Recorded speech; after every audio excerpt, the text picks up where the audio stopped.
Back at the Red River Gorge, hiking the natural bridge trail here. One of my favorite hikes in the country. Very pretty. Check it out. So this time we did a little bit of hiking and not just some off-roading. I know this is a car channel, but hopefully y'all like the mountains as much as I do. This is the Red River Gorge area down in Kentucky, and it is a wildly popular place in the summertime, especially if you like to climb rocks. Now, I don't think there's any routes on this particular trail. This is like one of the popular hiking trails up to the natural bridge. And you can cheat and ride the gondolas as well, but there's lots of places to climb around Slade and all over the park, different rock routes. I don't know much about it, so I can't explain in depth the rock climbing, but this trail is a lot of fun. This is one of my favorite ones. This trail starts down at the parking lot where the gondola is. It is kind of a more difficult trail. It's shorter, but it's steep, and then you've got like this really tight spot here. I'm a 32 waist, and this I really can't walk through it straight very easily. My shoulders are brushing both sides here pretty much, so it is a bit tight, but a lot of fun. I had a lot of fun on this trail. Usually when I'm coming up, especially in the summertime when it's busy, there's a bunch of people coming down, and you're kind of fighting over who gets to go first. We had that situation here, but it was only a couple people, so it wasn't too bad. But once you get to the top, there are no guardrails or ropes, so please be careful. People fall up here and get hurt all the time. After our hike, we went for a drive. This is not a tunnel, and it is part of the Kentucky Adventure Tour. It's weird. It's just carved out of the side of the mountain. It's barely one lane.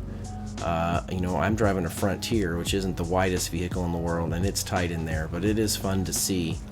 Moving on back to the Daniel Boone Backcountry Byway. This trail you've seen me on before. We did play around in a few other places, but the big old and fancy Dodge, I didn't want to take him down any trails that wasn't going to fit on or tear up his truck. So we stuck to the ones I knew.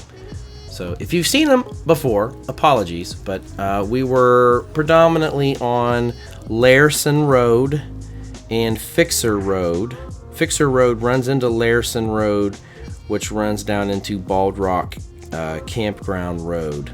You can get these on OnX Off-Road, which is what I use every time I'm on the trail. I'll download the maps ahead of time because you don't have service in a lot of these areas. I'm glamping this time. I got me a heater, my table and chair in my living room, some power, and a big air mattress, baby.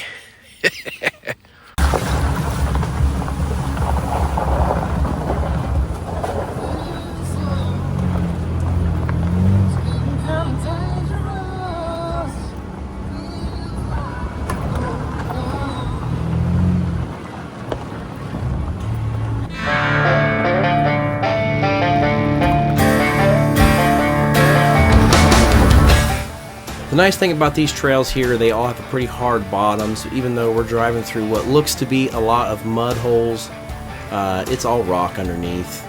We didn't air our tires down. 90% of the driving that we did was in two-wheel drive. So as long as you got a little ground clearance, you should be fine down here.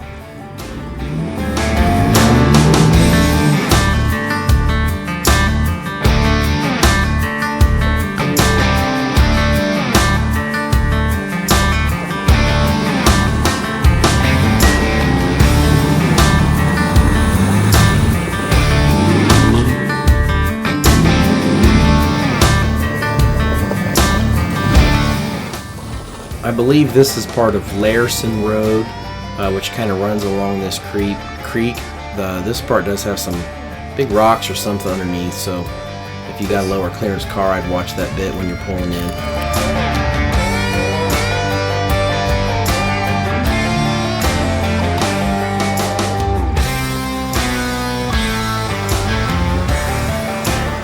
So on my front bumper there, you can see the plastic pressing out, which was some damage caused from my last trip in this area on a side trail off of this one, where I mostly ripped off the whole left side of my bumper.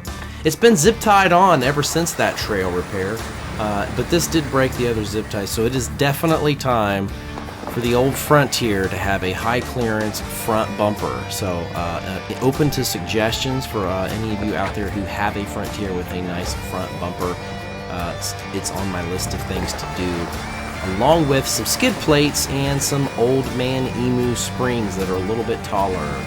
I currently have the Bilsteins on the front, the 5100s with the adjustable ring, which gives you about a 2-inch lift.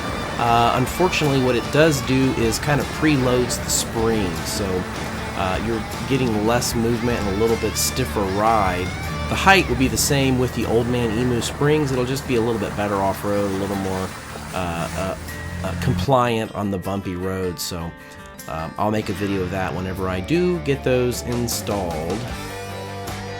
I do currently run the Old Man Emu leaf springs on the back of my truck, and they have two options. They got a softer version for like more flex and off-road, and they have a little bit stiffer version for if you're carrying weight.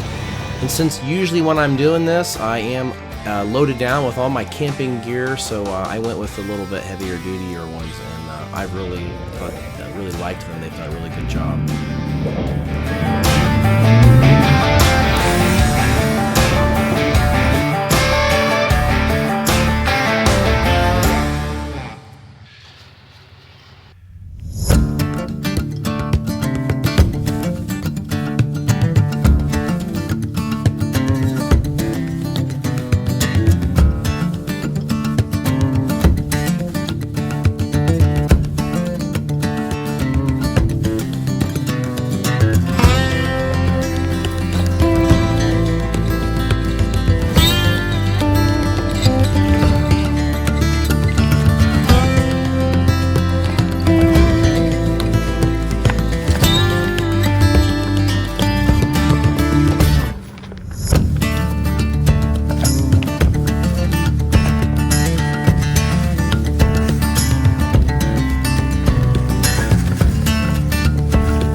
Well, there's a kind of a decent sized drop off over there.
Really wanted to do a little like some of these rockier trails here, but since I don't have skid plates and I don't have a locker, I was hesitant to push it too hard here.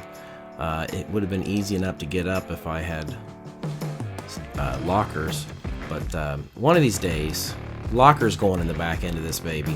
I'd love to find a rear end out of the Pro 4X and swap it into my truck, and then I'll have the electric locker in the back, and then I would have just crawled right up this and not had these stupid single spinny wheel problems that come with open diffs. But even this section here, I had to hit it with some momentum because my truck is old enough that it does not have the traction control, so I get no help. If it spins, it spins. You just got to hit it with some speed, baby.